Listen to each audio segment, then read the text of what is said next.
Hey there, it's me Eden. Welcome to Crossdressing Adventure Stories. Today I'm going to share with you cross-dressing adventure stories called Office Colleague Caught Me in Airport, Part 5. Yeah, you are right, it should be Part 4 of Office Colleague Caught Me in Airport series, but that is missing. No, it's not missing. Due to YouTube policy and guideline I can't post it here, but you can find it on buymeacoffee.com/crossdressingstories. Link in the description. Astrid and Martina drove from the airport to a small restaurant nearby. Both of them just ordered a little something. Astrid took a salad and Martina a turkey steak on toast. After the waiter had taken the order, Astrid looked closely at Martina again. "You look wonderful, sweetheart. It's almost impossible to tell that you're actually a man. But it is precisely these subtleties that do not quite go with the great woman that make you interesting. Especially for me," Astrid started. She grabbed Martina's hand and stroked it tenderly. Martina was electrified. Astrid's gentle touches were wonderful, and yet Martina felt the need to withdraw her hand.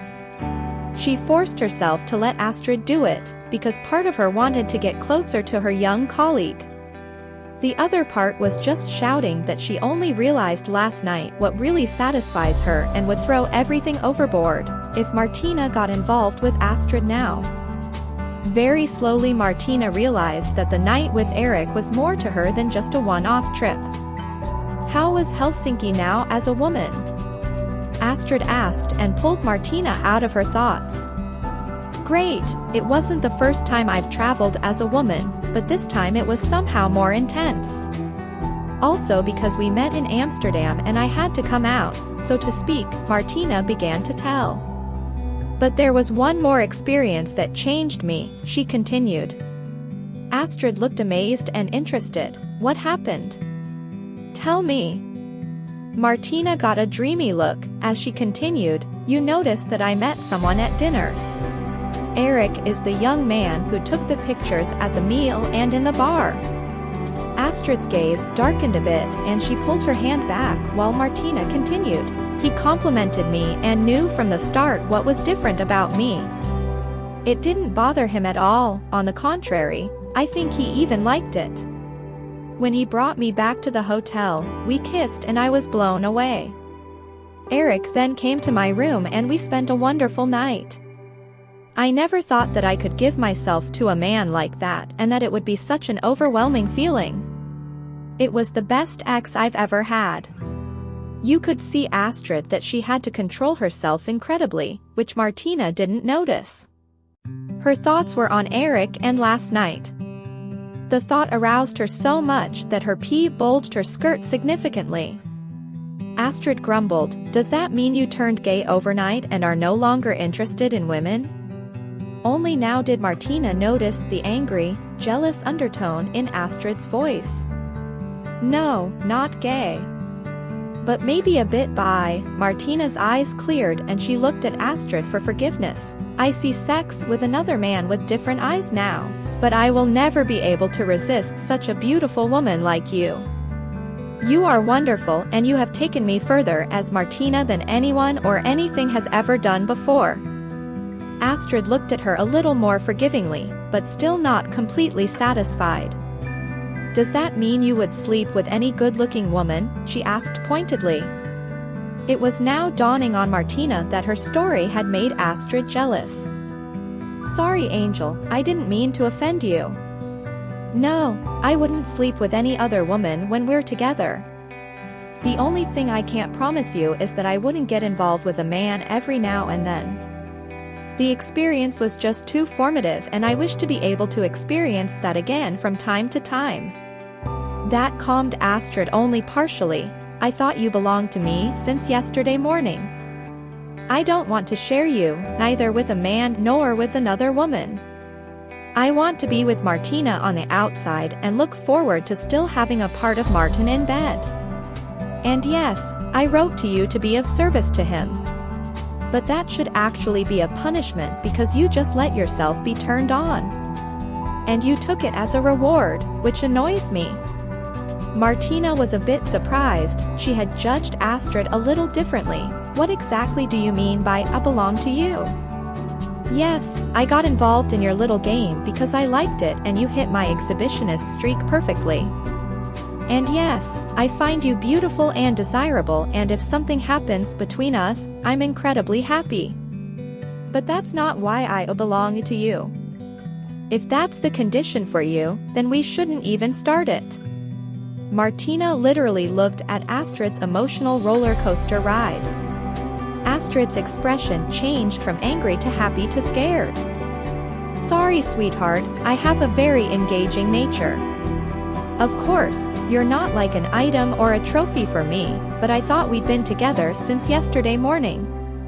And yes, I have a slightly dominant nature and I thought you liked that. After all, you did everything I asked you to do. Unfortunately, I'm still quite jealous and don't want to share you, neither with a man nor with a woman.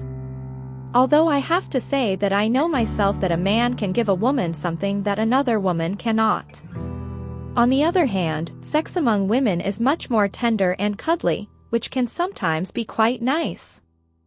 I also find women visually much more attractive, which is why you have been the fulfillment of a dream for me since yesterday. You are a beautiful woman, but you have everything to satisfy my sexual needs." Martina looked at her in astonishment. "You only want to be with Martina?" Astrid nodded cautiously. "Maybe not only, but mostly." Martina swallowed. "How do you imagine that? Should I become a full woman with breast surgery but keep my cock? Then I would have to officially appear as a tranny in the office, and would you stand by me there too?" Astrid looked bashfully at the table and tried to take Martina's hand again. "I fell completely in love with you yesterday, the way we met yesterday. I still have no idea how this is supposed to continue and whether I would like you to live entirely as a woman. All I know is that I fell in love with Martina." Martina was touched and amazed at the same time. She realized that Astrid was also important to her and that she wanted to be with her. But for her those were Martin's feelings, so to speak, whereas Martina longed for Erik after last night. On the other hand, Martina found it appealing to be more Martina. She had always styled herself more feminine since separating from her wife last year, and the final steps were no longer really unrealistic. "How do you imagine that? Should I just come to the office in a dress and makeup from tomorrow?" she asked provocatively. Astrid shook her head. "No, I think it should be a process. You already wear unisex to women's fashion, you should do that a little more clearly before you really come out. And maybe you should talk to Carla and HR about what it would mean for you professionally. If at some point you can also come to the office as a matter of course as a woman, an operation would certainly be the next step. But it will take a long time until then." A picture shot through Martina's head. She was standing in women's trousers, flat, inconspicuous women's shoes and a blouse, lightly made up with her hair loose in front of her boss Carla, and was discussing various customer cases. Somehow the image seemed both familiar and alien, realistic and unreal, beautiful and repulsive. That's all for today. See you in the next video. Till then, take care and be safe. Oh yes, please like, subscribe and share your feedback. You can support my work at buymeacoffee.com/crossdressing stories. It will help me to keep going.